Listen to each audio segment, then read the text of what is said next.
देखते हैं जिसका नाम है अकीरा। वो जॉम्बी से बच के भाग रहा था और भागते भागते वो घड़ी देखता है और बोलता है इन जॉम्बिस की वजह से मैं ऑफिस जाने में लेट हो जाऊंगा। फिर हमें 1 साल पहले की कहानी दिखाई जाती है जहाँ हम देखते हैं अकीरा बहुत खुश हो रहा होता है क्योंकि उसे एक बड़ी कंपनी में जॉब मिली है। वो बहुत एक्साइटेड होकर ऑफिस जाता है। यहाँ उसके बॉस कोसुकी से मिलाते हैं जिसके अंडर अकीरा काम करने वाला था। फिर वो लोग उसे वेलकम पार्टी देते हैं। अकीरा बोलता है मेरा सपना था इस कंपनी में जॉब करना और आप लोग बहुत अच्छे हो, मुझे घर जैसा फील होने वाला ऑफिस मिला है, मैं बहुत ही खुश हूँ। ये बोल के वो बाय बोलता है घर जाने के लिए, जिसमें कोसुकी बोलता है हमें अभी घर नहीं जाना है, बहुत काम पेंडिंग है, पूरी रात काम करनी है। फिर जाके अकीरा को पता चला कि ये कंपनी लोगों का खून चूसता है, यानी कि ओवर टाइम काम करवाते हैं। कुछ लोग तो घर भी नहीं जाते हैं, यही ऑफिस में ही खाना नहाना सब करते हैं। लगातार 2 दिन और 2 रात काम करके अकीरा अधमरा सा हो जाता है। ऑफिस में अकीरा को एक लड़की मिलती है जिसका नाम है साउरी। अकीरा उसे बहुत पसंद करने लगा था। कोसुकी बहुत खड़ूस आदमी था, बात बात पर अकीरा पर चिल्लाता रहता था। फिर एक दिन अकीरा अपनी दोस्त कैंचो से मिलने जाता है। यहाँ पर कैंचो अकीरा को ये एडवाइस देता है कि तुम्हें इतनी गुलामी भरी जिंदगी नहीं जीना चाहिए, तुम जॉब छोड़ क्यों नहीं देते। फिर कैंचो बताता है कि उसकी जिंदगी बहुत अच्छी चल रही है और एक अमीर लड़की को डेट भी कर रहा है, जिससे अकीरा को जलन हो जाता है और वो कहता है तुम अच्छे से जिंदगी जी रहे हो और मुझे जॉब छोड़ने की सलाह दे रहे हो। फिर दोनों में लड़ाई हो जाती है। फिर हम ऑफिस में देखते हैं अकीरा से साउरी बात कर रही थी, जिससे अकीरा को अच्छा लगता है क्योंकि यहाँ सारे लोग काम से मतलब रखते हैं, कोई किसी से ठीक से बात भी नहीं करते हैं। अकीरा इतना डिप्रेस्ड हो गया था कि वो सुसाइड करने के बारे में भी सोच रहा था और इधर पीछे हम देखते हैं एक जॉम्बी घूम रहा था, यानी कि अब तक वायरस फैलना स्टार्ट हो गया था। फिर अगले दिन वो ऑफिस के लिए निकलता है और नीचे आके देखा है उनका गार्ड अंकल किसी इंसान को काट के खा रहा था और अकीरा की आवाज सुनते ही वो अकीरा पर हमला कर देता है और अकीरा वहाँ से भागने लगता है। और यही सीन हमें शुरुआत में दिखाया था। अब प्रेजेंट टाइम है। अकीरा समझ नहीं पा रहा था कि अचानक ये जॉम्बिस कहाँ से आ गया और इससे कैसे बचे। वो छत पर जाके कूदा है, एक गेट के ऊपर चढ़ के अपना जान बचाता है और तभी अकीरा की ऊपर से एक प्लेन गुजरता है जिसमें आग लगी हुई थी। वो देखता है पूरे शहर में तबाही फैली हुई है और ज्यादातर लोग जॉम्बी बन चुके हैं। हमें लगा था कि अब अकीरा शायद टेंशन में आ जाएगा, पर यहाँ तो उल्टा ही पड़ गया। वो अपने काम से इतना दुखी था कि तभी ये सोच के उछलने लगा है कि उसे अभी ऑफिस जाने नहीं पड़ेगा। वो बहुत खुश हो जाता है। तभी उसे सावरी की दिया हुआ जूस का बोतल मिलता है, वो उसे पीता है। फिर सावरी के बारे में सोच के टेंशन में पड़ जाता है। फिर वो सावरी को मैसेज करता है जिसमें सावरी उसे अपना लोकेशन सेंड करती है। इसका मतलब सावरी ठीक है। अकीरा पाइप के जरिए उतरने लगता है। अकीरा को वहाँ 2 पड़ोसी दिखते हैं। वो लेडी प्रेग्नेंट थी। अकीरा बोलता है मैं मार्केट की तरफ जा रहा हूँ, आते वक्त आपके लिए खाना लेके आऊंगा।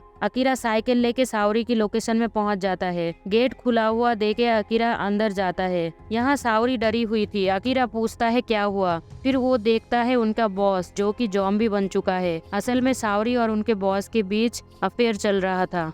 अकीरा बहुत मुश्किल से उनकी बॉस जॉम्बी से बच जाता है, पर जॉम्बी ने सावरी को भी काट लिया था, जिससे सावरी भी जॉम्बी बन जाती है और अकीरा पर हमला कर देती है। अकीरा उसे धक्का मार के वहाँ से निकल जाता है और जाते जाते बोल के जाता है सावरी मैं तुम्हारी बहुत इज्जत करता था और तुम्हें पसंद भी करने लगा था। ऐसा बोल के वो रो के वहाँ से निकल जाता है। अकीरा पाइप से चढ़ के घर जा रहा था। अपनी पड़ोसी के घर तक पहुँच के देखता है उनका घर पूरी तरह बिखर गया है और खून से भरा हुआ है। शायद उन दोनों को जॉम्बी ने मार दिया है। अकीरा रूम में जाता है और बहुत दुखी हो जाता है। फिर अकीरा सोचता है अब वो अपनी मन की करेगा, यानी कि जॉम्बी बनने से पहले वो सब चीज करेगा जो हमेशा से करना चाहता था पर कर नहीं पाया था।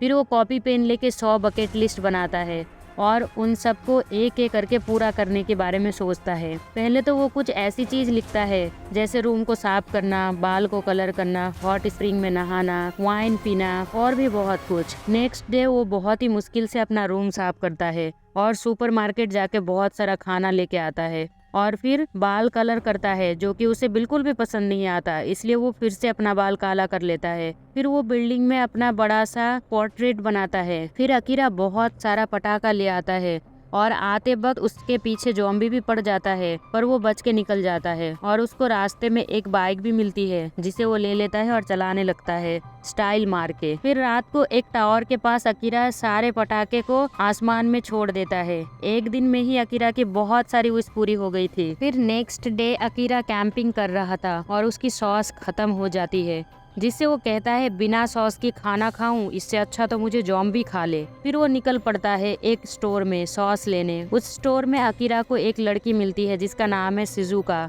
उसे देख के अकीरा पागल सा हो जाता है। फिर वहाँ पर एक आदमी की आवाज आती है, अकीरा उसे बचाने जाता है। तभी 2 ज़ॉम्बी स्टोर के अंदर आ जाता है। शिजुका अकेली ही दोनों ज़ॉम्बी को मार देती है और यहाँ हमें ये भी पता चलता है कि ज़ॉम्बी साउंड का पीछा करता है। शिजुका जा रही थी, तभी अकीरा कहता है मैं कैंपिंग कर रहा हूँ, क्या तुम आना चाहोगी? जिसमें शिजुका बोलती है जो इंसान दूसरों की मदद करने के चक्कर में खुद को मुसीबत में डालता हो, मैं ऐसे इंसान के साथ नहीं रहना चाहूंगी। ये बोल के वहाँ से निकल जाती है। फिर हम देखते हैं अकीरा को उसकी दोस्त कैंचो की याद आती है। अकीरा उसे कॉल लगाता है और बोलता है तुम ठीक तो हो? जिसमें कैंचो बोलता है अभी तक तो ठीक हूँ, पर मैं बुरी तरह फंसा हुआ हूँ लव होटल में। अकीरा बोलता है मैं वहाँ आ रहा हूँ तुम्हें बचाने। कैंचो को यकीन नहीं होता क्योंकि उन दोनों की लड़ाई हो रखी थी। फिर हम देखते हैं अकीरा स्पोर्ट्स का कॉस्ट्यूम पहन के बाइक लेके निकल जाता है। होटल के पास पहुँच के देखता है बहुत सारे ज़ॉम्बीज घूम रहे थे, इसलिए वो एक ब्लूटूथ डिवाइस को ज़ॉम्बीज की तरफ फेंकता है और अपनी मोबाइल से गाना चला देता है क्योंकि शिजुका से पता चला था ज़ॉम्बीज आवाज का पीछा करता है। सेम ऐसा ही होता है। गाना सुन के सारे ज़ॉम्बीज उस ब्लूटूथ के ऊपर कूदने लगता है और इसी तरह अकीरा होटल के अंदर घुस जाता है। कैंचो के पास पहुंचते ही अकीरा उससे माफी मांगता है, बोलता है कि मुझे माफ कर दो, मुझे तुमसे जलन हो गई थी। फिर वहाँ पर ज़ॉम्बीज हमला कर देता है। वो लोग छत पर भागते हैं और ज़ॉम्बीज को लॉक कर देते हैं और बाइक से वो लोग वहाँ से निकल जाते हैं। फिर हम देखते हैं वो लोग एक आलीशान होटल में खाना खा रहे थे जिसे कैंचो ने ही बनाया था। कैंचो भी अकीरा से माफी मांगता है और उसे थैंक यू कहता है उसकी जान बचाने के लिए। फिर कैंचो अकीरा की बकेट लिस्ट देता है और कहता है अकीरा तुम इसमें और भी चीज ऐड कर सकते हो, अभी तुम्हें रोकने वाला कोई नहीं है और तुम एक अच्छा इंसान भी हो, तुम ये सब डिजर्व करते हो। फिर अकीरा एक और चीज ऐड करता है, वो बोलता है बचपन से ही मेरा शौक था सुपर हीरो बनने का, मैं सबको बचाना चाहता हूँ एक सुपर हीरो बन के। नेक्स्ट डे कैंचो मोबाइल में देखा है ये वायरस बुरी तरह शहर में फैल चुका है। वो बोलता है हमें इस शहर छोड़ के जाना चाहिए। अकीरा बोलता है पहले हमें ब्लू एक्वेरियम जाना चाहिए, यहाँ एक सूट मिलता है जिससे पहन के मैं लोगों को बचा सकता हूँ क्योंकि इस सूट को पहनने से ज़ॉम्बीज का काटने का असर नहीं होता। फिर वो दोनों एक्वेरियम जाने का फैसला कर लेते हैं, पर पहले कुछ खाना लेना था इसलिए वो लोग शॉप में जाते हैं जहाँ उन लोगों को एक बस आती हुई दिखती है। सारे लोग डर के मारे नीचे उतरते हैं, कुछ तो ज़ॉम्बीज का शिकार हो जाते हैं पर 2 लड़की बच जाती है और एक आदमी। उनको अकीरा और कैंचो स्टोर के अंदर आने बोलते हैं। फिर अकीरा देखा है शिजुका को, अकीरा उसे भी बचा लेता है और भाग के स्टोर के अंदर जाके शटर नीचे कर रहा था, पर एक ज़ॉम्बीज का हाथ अंदर ही अटक जाती है और कट जाती है। फिर सारे लोग बताते हैं कि हम बस में मरीन एक्वेरियम जा रहे थे क्योंकि हमें पता चला है वहाँ पर ज़ॉम्बीज का कोई खतरा नहीं। ये वही जगह है जहाँ अकीरा सूट लेने के लिए जाने वाला था। यहाँ पर हमें पता चलता है कि जो आदमी अंदर आया था उसके हाथ में ज़ॉम्बीज ने काट लिया था और ये बात वो किसी को नहीं बताया था। शिजुका आते ही काम पे लग जाती है, यानी कि स्टोर के चारों तरफ चेक करने लग जाती है। फिर हम देखते हैं वो आदमी ज़ॉम्बी बन जाता है और हमला कर देता है, जिसमें बाकी 2 लड़की भी उसके काटने की वजह से ज़ॉम्बी बन जाती है। फिर वो बहुत लड़ाई करके वहाँ से निकलते हैं। बाहर एक वैन जैसा गाड़ी था जिसको चलाना भी अकीरा की बकेट लिस्ट में था। वो उसे स्टार्ट करने कहता है कैंचो को और खुद शिजुका को बचाने जाता है क्योंकि शिजुका उनके साथ नहीं आना चाह रही थी, पर वो ज़ॉम्बीज से घिरी हुई थी। अकीरा उसे बचा लेता है और वैन में चढ़ा देता है और तीनों वहाँ से निकल जाते हैं। अकीरा कहता है तुम हमारे साथ ही रहो, हम भी एक्वेरियम जा रहे हैं, तुम्हें वहाँ छोड़ देंगे। शिजुका मान जाती है। फिर वो तीनों रास्ते में जाते जाते बहुत एंजॉय करते हैं। पहले तो सर्फिंग बोर्ड पे योगा करते हैं और मजे से नहाते हैं, पैराग्लाइडिंग और जंगल में आतिशबाजी। फिर ये लोग हॉट स्प्रिंग में नहाने भी जाते हैं। फिर शिजुका का इन दोनों से लगाव हो जाती है। वो फाइनली दोनों को थैंक यू बोलती है। फिर कुछ दिनों में ये लोग एक्वेरियम पहुंच जाते हैं, पर उसके पास ही किसी ने कील बिछा रखा था, जिससे गाड़ी की टायर पंक्चर हो जाती है और टक्कर लगने की वजह से अकीरा बेहोश हो जाता है। होश में आते ही वो देखता है उसका चीफ कोसुकी को। उसे लगता है ये सपना है, पर ऐसा नहीं था। कोसुकी यहाँ काम के सिलसिले में आया था, पर अचानक से ज़ॉम्बीज़ वायरस की वजह से यहाँ फंस जाता है और इसी को अपना अड्डा बना लेता है। कोसुकी ने इस जगह को भी अपनी ऑफिस जैसा बना लिया था। जो लोग यहाँ पर आसरा लेने आते थे उनको यहाँ पर काम करवाने लगाते देता था, और यहाँ पर इतनी मछलियाँ है कि यहाँ कभी खाने की कमी नहीं होगी। फिर अकीरा देखता है वही पड़ोसी मारे नहीं थे, वो लोग यहाँ पर आ गए थे और कैंचो शिजुका से भी मजदूरी करवाया जा रहा था। कोसुकी अकीरा को बताता है कि यहाँ बाहर मैंने गेट पर बहुत सारे ज़ॉम्बीज़ को एज ए गार्ड रखा हुआ है, ताकि कोई बाहर का आदमी आके उनका खाना ना चुरा ले। और जब उन लोगों को बाहर जाना या आना होता है तो एक माइक के जरिए ये आवाज निकाल के सारे ज़ॉम्बीज़ को एक तरफ बुला लेता है और ट्रक आसानी से बाहर जाती है। कोसुकी अकीरा को बोलता है कि तुम फिर से मेरे अंडर काम करने लग जाओ, नहीं तो तुम्हारे दोनों दोस्तों को बाहर ज़ॉम्बीज़ के सामने छोड़ देंगे। फिर क्या बन गया फिर से अकीरा गुलाम। ये सब देख के कैंचो बहुत गुस्सा होता है। कोसुकी खुद दावत उड़ा रहा था और बाकी लोगों को खाना भी नाप के दिया जा रहा था। कैंचो गुस्से में उड़ जाता है, पर अकीरा की पड़ोसी उन्हें रोकते हैं और कहते हैं अगर तुमने कुछ किया तो ये लोग हमें भी बाहर फेंक देंगे। उनकी प्रेग्नेंट बीवी को देख के कैंचो शांत हो जाता है। फिर हम देखते हैं सप्लाई ट्रक में गलती से एक ज़ॉम्बी आ जाता है। अगले दिन अकीरा के पड़ोसी कैंचो और शिजुका को पार्किंग एरिया में लेके आता है और कहता है यहाँ से कोई भी गाड़ी लो और तुम दोनों भाग जाओ यहाँ से। फिर देखते हैं कि वो ज़ॉम्बी अंदर आके एक गार्ड को काट लेता है और इसी दौरान बाहर खड़ा सारे ज़ॉम्बीज़ एक्वेरियम के अंदर आ जाती है और कुछ ज़ॉम्बीज़ को तो एक शार्क मछली खा लेती है।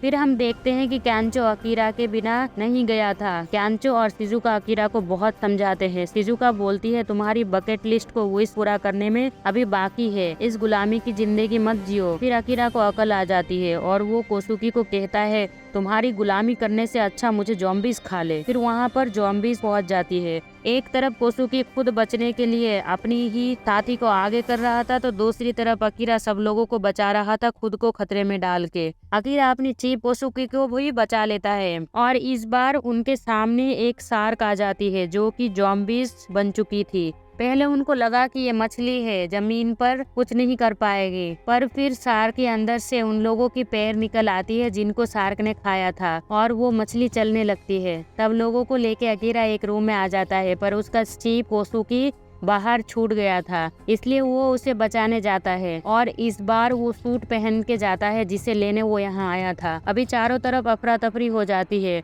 बहुत देर तक ज़ॉम्बीज़ के साथ अकीरा लड़ाई करता है। शिजुका माइक लेके पानी में दोनों तरफ फेंक देती है, जिससे ज़ॉम्बी भी माइक के पीछे जाता है। इसी दौरान कैंचो भी घायल हो गया था, पर वो ठीक हो जाता है, पर शार्क अभी भी नहीं मरती है। शिजुका बोलती है शार्क की नोज का एरिया बहुत सेंसिटिव है, अगर वहाँ पर हाथ में बैटरी लेके मारोगे तो कुछ हो सकता है। अकीरा की मुक्का मारते ही शार्क को करंट लग जाती है और वो मर जाती है। वो लोग यहाँ से निकल जाते हैं, सब अपने अपने साथियों के साथ निकल जाते हैं और कोई भी कोसुकी को अपने साथ नहीं लेता क्योंकि वो खुदगर्ज है। अकीरा बोलता है तुमने अपने फायदे के लिए बहुत लोगों का इस्तेमाल किया है, अब तुम अपनी जिंदगी खुद अकेले जियो। अकीरा, कैंचो, शिजुका एक साथ निकल जाते हैं। उस बकेट लिस्ट में कैंचो अपना सपना लिखता है, उसे एक कॉमेडियन बनना है, और शिजुका लिखी है उसे डॉक्टर बनना है। और इसी के साथ ये मूवी यहीं पर खत्म हो जाती है। गाइज, ये पूरी तरह से एक कॉमेडी मूवी, आप देखोगे तो बहुत अच्छा लगेगा। मुझे तो बहुत अच्छा लगा था। अगर एक्सप्लेनेशन अच्छी लगी हो तो प्लीज लाइक और सब्सक्राइब जरूर करना। Thanks for watching.